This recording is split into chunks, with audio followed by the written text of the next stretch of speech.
Have you ever gone through something in your life and you thought to yourself, as soon as I can get through this rough patch in my life, then I'll be happy again. As soon as I can get through this moment of suffering, as soon as things turn my way, then I'll have the joy and the peace that I want.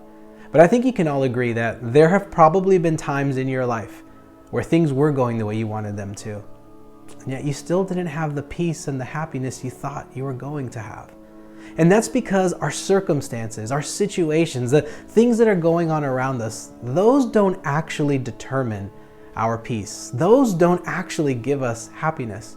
In fact, joy and peace and happiness come from a source that is not our circumstances, but it's what God gives to us even in the midst of those moments when things aren't going well. I've been watching a lot of baseball lately, and I am not the biggest baseball fan, but my team, the LA Dodgers, have made it into the playoffs, so you better believe that I have watched every single game, every single pitch, every swing of the bat, every inning after scoreless inning. I have watched every game. But I realized something as I've been watching. There are a lot of scoreless innings in baseball. Baseball's a really slow sport.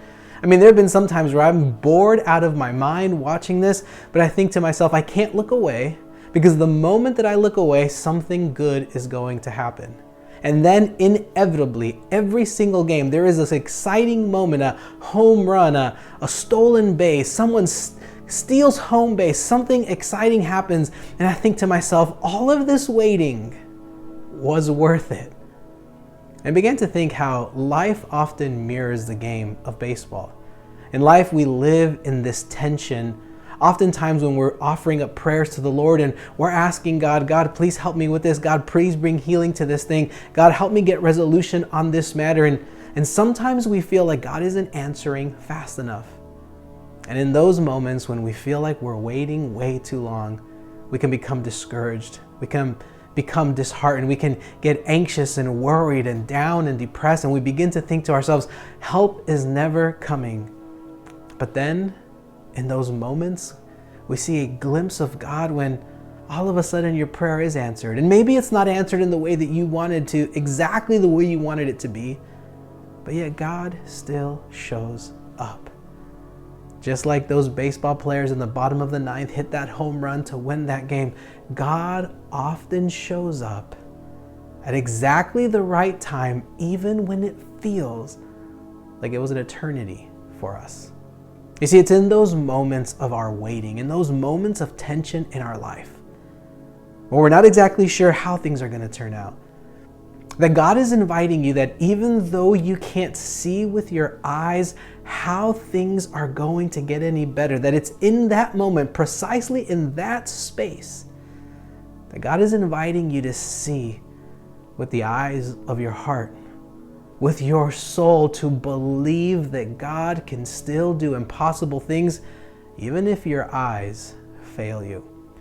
Because oftentimes it's in the obstacle in our lives that we have those breakthroughs that we so desperately want. Sometimes the obstacle is the way we must go. So I want to read to you from a Bible verse in 1 Peter chapter 1. And the Bible tells us this about obstacles and suffering in our lives.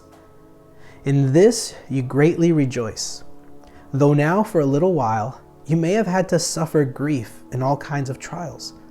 These have come so that your faith, of greater worth than gold, which perishes even though refined by fire, may be proved genuine and result in praise, glory, and honor when Jesus Christ is revealed. I love this passage because it says that even though we suffer, even though we live in this tension, even though we live in these moments in our lives where really it's quite unpleasant, that even those moments and those obstacles, your faith is being refined. It says, look, gold is refined in the fire, and we've all would love to have boatloads and buckets and treasure chests full of gold. But the Bible says, eventually that'll all go away. That'll all be destroyed. But your faith, that will flourish. Your faith will be strengthened. And it's in those moments of tension, in those moments when you come up to obstacles in your life, it's in those very moments when you choose to believe with your heart from the depths of your soul that God fortifies and grows and flourishes your faith.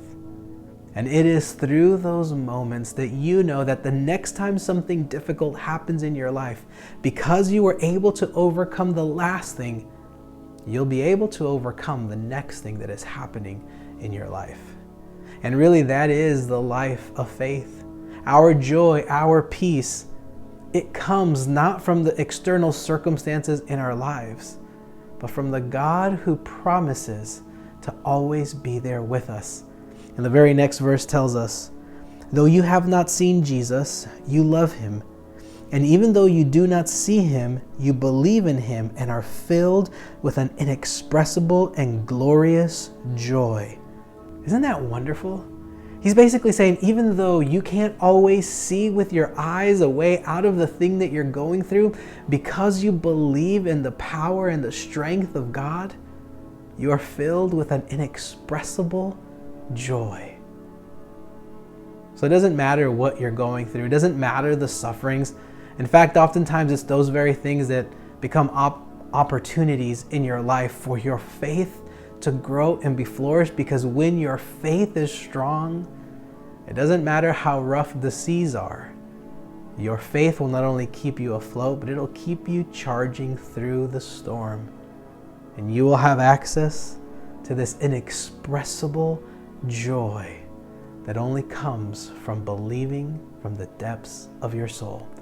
So today I want to encourage you that even when things aren't going well in your life, or when they are, that in those moments just lean in to the inexpressible joy that is set before you. God bless you.